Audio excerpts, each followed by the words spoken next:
Hello আমার YouTube পরিবার, আশা করি তোমরা প্রত্যেকেই ভালো আছো। আমিও ভালো আছি। চলে এসেছি একটি নতুন রেসিপি নিয়ে। নতুন না, পুরাতন রেসিপি, কিন্তু নতুনভাবে করছি আমি। ঘরে থাকা কিছু উপকরণ আর কিছু বাইরের উপকরণ দিয়ে আমি এগ বিরিয়ানি তৈরি করে নেবো। তো বিরিয়ানির চালটা কিন্তু আমি আধা ঘন্টা আগে ভিজিয়ে রেখেছি। এখানে বিভিন্ন ব্র্যান্ডের চাল ইউজ করা হয়। আমি কিন্তু দাবাত ব্র্যান্ডের বিরিয়ানি চাল নিয়ে নিয়েছি। অবশ্যই এখানে বিরিয়ানি চাল লাগবে। আর কিন্তু ঘরে গতকাল রাতে আমি 300 গ্রাম দুধ, আমি টক দই বসিয়েছিলাম। এটা কিন্তু টক দই হয়ে গেছে। এদিকে কিন্তু আমি 5টা ডিম নিয়ে নিয়েছি, আর সাদা এলাচ আর দারচিনি নিয়ে নিয়েছি। আর এই কৌটোর মধ্যে আছে বিরিয়ানি মশলা, যেটা আমি আগে থেকে তৈরি করে রেখেছি। আর এখানে কিন্তু কেওড়ার জল আর গোলাপ জল নিয়ে নিয়েছি 2টো কৌটা। আর এখানে তো ঘি তোমরা জানোই। আর পাশাপাশি নিয়ে নিয়েছি আমি টমেটো, তারপরে কাঁচা পাকা লঙ্কা, আদা, রসুন, তারপরে বড় আলুগুলো অবশ্যই বড় সাইজ লাগবে। আর বেশি করে পেঁয়াজ নিয়ে নিয়েছি, যেহেতু পেঁয়াজ বেরেস্তার জন্য পেঁয়াজটা লাগে একটু বেশি। তো আলুগুলোকে ছুলে ডিম দিয়ে কিন্তু হালকা লবণ দিয়ে কিন্তু আমি সেদ্ধ বসিয়ে দিলাম। আর এদিকে পেঁয়াজ বেরেস্তাগুলো কিন্তু আমি কেটে নিয়েছি, দেখো বড় বড় পেঁয়াজগুলো কেটে নিয়েছি। আর এদিকে মশলার জন্য কিন্তু কাঁচা পাকা লঙ্কা, আদা বাটা, রসুন, পেঁয়াজ, টমেটো, এটাকে দিয়ে কিন্তু আমি একটা মিক্সিতে পেস্ট করে নেবো। আর অবশ্যই এর মধ্যে কিন্তু 1 চামচ জিরের গুঁড়ো দিয়ে নেবো। জিরের গুঁড়োটা কিন্তু অবশ্যই লাগবে। তোমরা এখানে তোমাদের মতো ইউজ করতে পারো। যেহেতু আমি 5টা ডিম নিয়েছি, আমি 1 চামচ জিরের গুঁড়ো দিয়ে দিলাম, যেটা আমার ঘরে করে রাখা জিরের গুঁড়ো। এদিকে কিন্তু আলু আর ডিমগুলো কিন্তু আমি এখন নিয়ে নিয়েছি জল থেকে উঠিয়ে। এখন কিন্তু লবণ পরিমাপ মতো তোমরা লবণ দিবা। আমি যেটুকু পরিমাণ লবণ লাগবে আমি কিন্তু দিয়ে দিলাম। এরপরে আমি কিন্তু হলুদ দিয়ে নেব। লবণ, হলুদ, আর কিন্তু এখানে লঙ্কার গুঁড়া ইউজ করতে হবে। তোমরা বিভিন্ন ব্র্যান্ডের হলুদের গুঁড়ো, লঙ্কার গুঁড়ো পাওয়া যায়। তো আমার ঘরে যেটা ছিল আমি সেই লঙ্কার গুঁড়োটা কিন্তু দিয়ে দিলাম। দিয়ে কিন্তু এটাকে আমি খুব সুন্দর করে মেখে নেবো। এখন ভালো করে মেখে নিলে কিন্তু লবণ, হলুদ আর লঙ্কার গুঁড়ো ডিম আর আলুতে কিন্তু ভালো মতো ঢুকবে, টেস্ট লাগে। আর অবশ্যই সেটা লক্ষ্য রাখতে হবে, ভালো করে মেখে নিয়ে রাখবো। আর কিছুক্ষণ কিন্তু রেখে দেবো আলু আর ডিমটা মেখে। এদিকে চালটা কিন্তু আমার অনেকটাই ফুলে উঠেছে, আমি একটু ভালো করে মেখে নিচ্ছি। নিয়ে কিন্তু আমি সুন্দর করে ধুয়ে নেবো চালগুলোকে। ধুয়ে নিয়ে যে হাঁড়িতে আমি জল বসিয়ে রেখেছিলাম, ওর মধ্যে কিন্তু তেজপাতা দিয়ে দিলাম, আর দারচিনি, এলাচ দিয়ে দিলাম। আর এখানে কিন্তু আমি 2 চাক লেবু দিয়ে দিচ্ছি। জলটা অবশ্যই ফুটে যেতে হবে, তারপরে কিন্তু এগুলো দিতে হবে। আর কড়াইয়ের মধ্যে আমি তেল দিয়ে দিলাম। আলুগুলো এখন ভেজে নিচ্ছি। খুব একটা বেশি সময় লাগবে না, কারণ আলুগুলো কিন্তু আমি আগেই সেদ্ধ করে নিয়েছি। এবার কিন্তু চালগুলো দিয়ে দিচ্ছি হাঁড়ির মধ্যে, দিয়ে ভালো করে নাড়াচাড়া করে ঢেকে দিলাম। এদিকে যেটুকু বাকি আলু ছিল সেই আলুগুলো আমি ভেজে তুলে নিলাম। নিয়ে কিন্তু ওই তেলের মধ্যেই কিন্তু আমি এখন একে একে ডিমগুলো দিয়ে দেবো।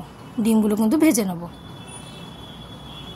ডিমগুলো কিন্তু খুব বেশি ভাজার দরকার নাই, যেহেতু সেদ্ধ করা আছে, অল্প ভেজে নিলেই হবে।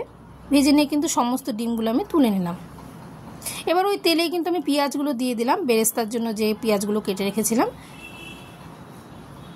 পেঁয়াজগুলো কিন্তু খুব সুন্দর করে আমরা ভেজে নেব এখন।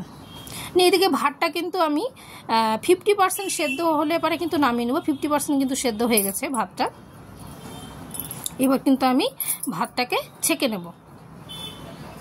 অবশ্যই ভাতটাকে কিন্তু ঝরঝরা হতে হবে। কিন্তু পেঁয়াজ বেরেস্তাটা আমার হয়ে গেছে, আমি কিন্তু তুলে নিচ্ছি। এবার কিন্তু চালগুলোকে আমি ভালো করে বাইরে বের করে রেখে দিয়েছি, যাতে ঝরঝরা হয়। এদিকে তেলের মধ্যে কিন্তু লবঙ্গ আর এলাচ দিয়ে দিলাম, আর অল্প মশলাটা ছিল করা, সেই মশলাটা দিয়ে দিলাম। দিয়ে কিন্তু আমি টক দইটা দিয়ে দিলাম। সমস্ত টক দইটা কিন্তু দিয়ে দিতে হবে। দিয়ে সুন্দর করে নাড়াচাড়া করতে হবে। এই মশলাটাকে কিন্তু খুব সুন্দর করে ভেজে নিতে হবে। নিয়ে কিন্তু আমি ডিম আলুগুলো দিয়ে দিলাম। দিয়ে এটা সুন্দর করে নাড়াচাড়া করবো। এটাকে অনেকটাই কিন্তু নাড়াচাড়া করে ভালো করে কষিয়ে রান্না করে নিতে হবে। নিয়ে আমি ঢেকে দিলাম। দেখো অনেকটা কিন্তু সেদ্ধ হচ্ছে। এদিকে মা আর আমি কিন্তু খুব মজা করে রান্নাটা করছি। অ্যাকচুয়ালি এগ বিরিয়ানি আমার অনেকদিনই করার ইচ্ছা ছিল ডিম দিয়ে, তো আজকে শেষমেশ করা হচ্ছে, দুজনে মিলে করছি আর কি। দেখো অনেকটাই কিন্তু ডিমটা আমার হয়ে এসছে, আর কালারটাও কি সুন্দর এসছে দেখো। আর দেখো তেলগুলো ছেড়ে দিয়েছে। কিন্তু আমি মশলাগুলো করে রেখেছিলাম, যে সেই মশলাগুলো সব কিন্তু কৌটাগুলো খুলে নিলাম। এটা বিরিয়ানি মশলা। এবার ভাতগুলো কিন্তু সব বের করে নিয়েছিলাম হাঁড়ি থেকে। এবার হাঁড়িটা কিন্তু পরিষ্কার, এর মধ্যে দিয়ে দিয়েছি ডিম আর আলুর যে আমি গ্রেভিটা তৈরি করলাম, সেটা কিন্তু অল্প দিয়ে দিলাম। আলু দিয়ে দিলাম 2টো, অল্প গ্রেভি দিয়ে দিচ্ছি, অল্প কিন্তু ভাত দিয়ে দেবো এখানে।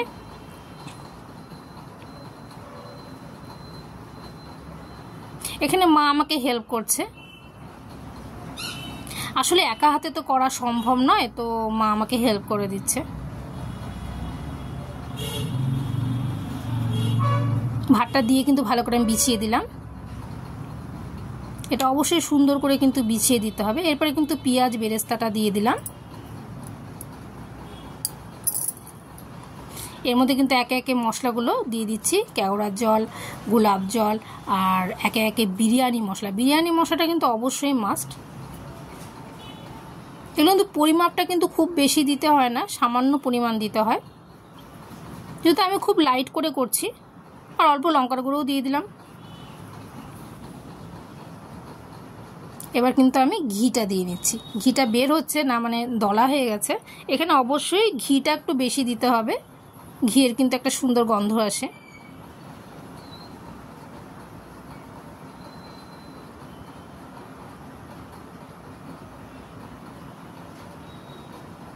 আবার একটা লেয়ার তৈরি করে নেব। এর উপরে কিন্তু আমি এখন ভাত দিয়ে দিচ্ছি।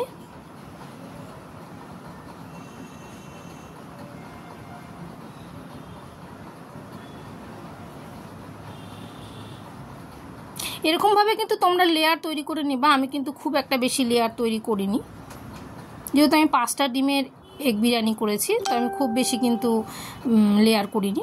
আবার কিন্তু ভাতটা সুন্দর করে বিছিয়ে দিলাম, দিয়ে কিন্তু আমি ডিম দিয়ে দিচ্ছি, আর সাথে গ্রেভিটা দিয়ে দিচ্ছি, আলু দিয়ে দিচ্ছি। এইভাবে তোমরা কিন্তু লেয়ার করে নেবা।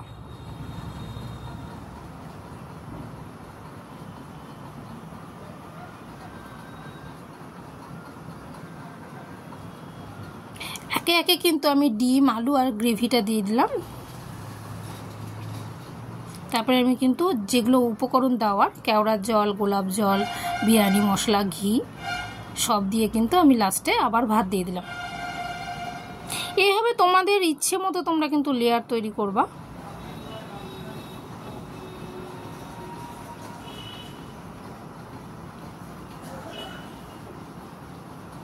আমার কিন্তু সম্পূর্ণ প্রায় শেষের দিকে, আমি কিন্তু দিচ্ছি আবার লেয়ারটা।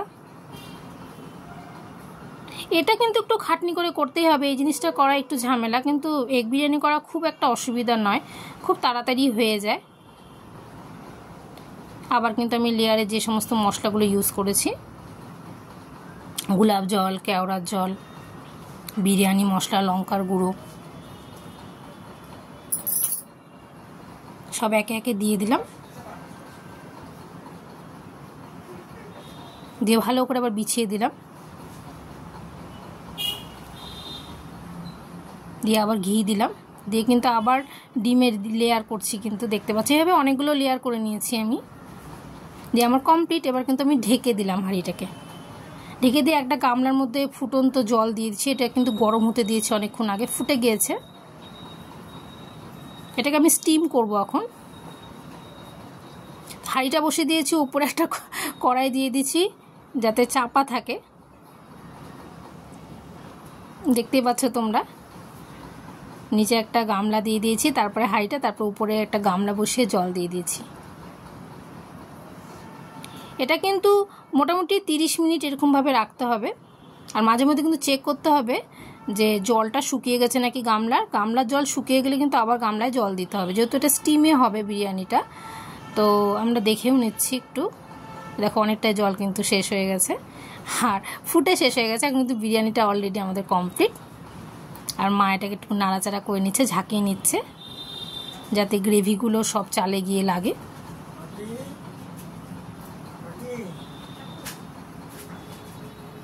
এটা অবশ্যই সুন্দর করে নাড়াচাড়া করে নিতে হবে, যাতে গোটা বিরিয়ানিটা কিন্তু সুন্দর একটা মিক্সড তৈরি হয়ে যায়। এ দেখো আমি এখন কিন্তু বিরিয়ানি আলাদা করে নিচ্ছি। কেমন হয়েছে আমার হাতে বিরিয়ানি অবশ্যই তোমরা কমেন্ট করো, তোমরা বাড়িতে তৈরি করো। আমি ঘরে থাকা কিছু উপকরণ দিয়ে কিন্তু বিরিয়ানি তৈরি করে নিলাম, আর কিছু কিছু বাইরের উপকরণ নিয়েছি। খুব একটা বেশি কিন্তু বাইরের উপকরণ ইউজ করিনি। দেখো কেমন হয়েছে কালারটা।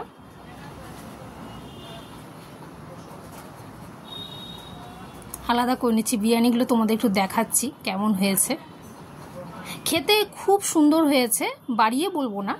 অ্যাকচুয়ালি নিজে হাতে তৈরি করা বিরিয়ানি, তো এগ বিরিয়ানি, তো নিজেরটা বাড়িয়ে বললে পরে ভুল হবে, কিন্তু সত্যি ভালো হয়েছে খেতে।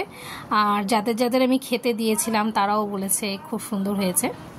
ফার্স্ট টাইম এগ বিরিয়ানি করলাম।